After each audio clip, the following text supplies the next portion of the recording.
김동영의 더 교양 있는 저축 상식 네 번째 이야기는 바로 보장성 보험에 대해서 이야기를 해보자 합니다. 아까우면서도 없어서는 안 될 그 보험이 이번 10월부터 보장성 보험료 총 10% 정도 최대 오를 예정이라고 합니다. 표준 금리가 1.25로 떨어지면서 예정 이율도 보험사에서 0.25% 떨어뜨리게 되었는데요. 그 여파로 보험료는 5에서 10% 정도 인상되었습니다. 그동안 손해가 컸었는데도 금융당국 눈치를 보느라 올리지 못했던 보험료를 저금리 기초에 맞춰서 현실화하는 것이 보험사의 입장이라고 밝힌 바 있습니다. 일부 보험사들은 11월까지로 해서 최종 보험료는 5에서 10% 올릴 예정이라고 확정하였습니다. 그렇다면 현명한 보장성 보험 가입은 어떤 방법들이 있을까요? 업계별로 먼저 분류를 해서 설명을 하고자 합니다. 네, 먼저 보험 업계를 크게 두 가지로 나누자면 생명업 보험이랑 손해보험 이렇게 두 가지로 나눌 수 있는데요.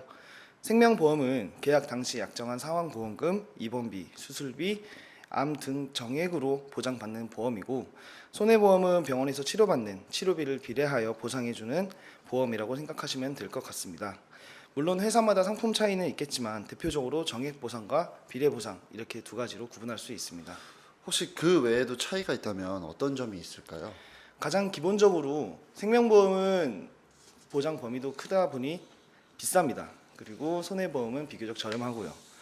그 차이로 인해서 생명보험에서는 암, 심근경색 등 고액의 비용이 필요한 질병 또는 사망보험금에 대해서 보장을 받을 수 있고, 각종 특약을 선택하여서 저렴한 보험료로 수술 입원, 자녀에 대한 보장을 추가할 수 있습니다. 또한 여러 회사에 가입을 하더라도 중복 보장이 가능한 상품이고요.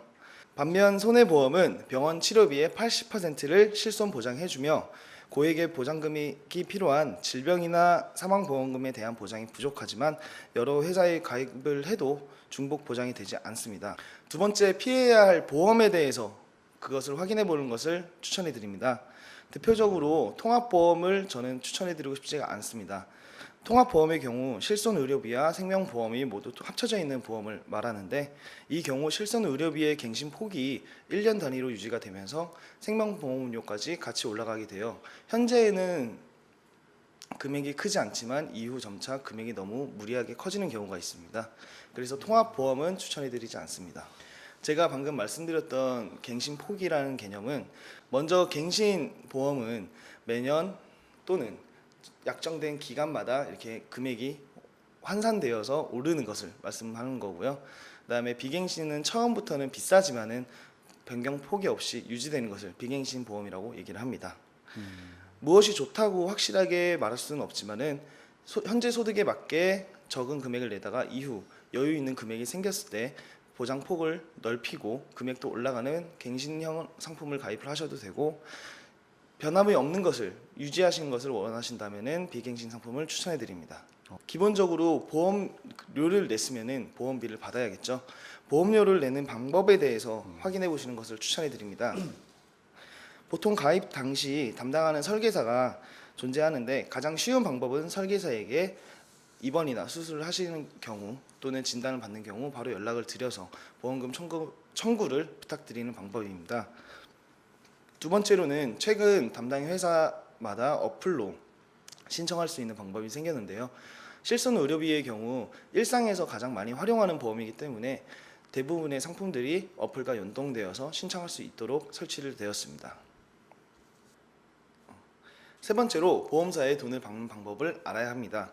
보통 가입 당시 담당하는 설계자가 존재를 할 것이며, 그 가장 쉬운 방법은 설계사에게 전화를 하는 방법입니다.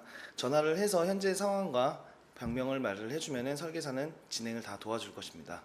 두 번째로, 최근 실손 의료비 같은 경우에는 일상생활에서 가장 많이 활용하는 보험으로 어플로도 활용을 할 수 있습니다. 어플로 신청을 하고 보험금을 청구하는 방법도 있습니다. 마지막으로 회사에 직접 신청하는 방법도 있는데요. 진단서, 입퇴원 확인서, 안보장의 경우는 조직검사 결과지가 추가로 필요하게 됩니다. 하지만 많은 분들이 본인의 보험의 특약에 대해서 잘 모르고 계셔서 보장 범위도 확인을 못하신 채 돈을 못 받으시는 경우도 많은데요. 꼭 담당 설계사 또는 저에게 연락을 주셔서 다시 한번 특약과 보장 범위에 대해서 확인을 하시기 바랍니다.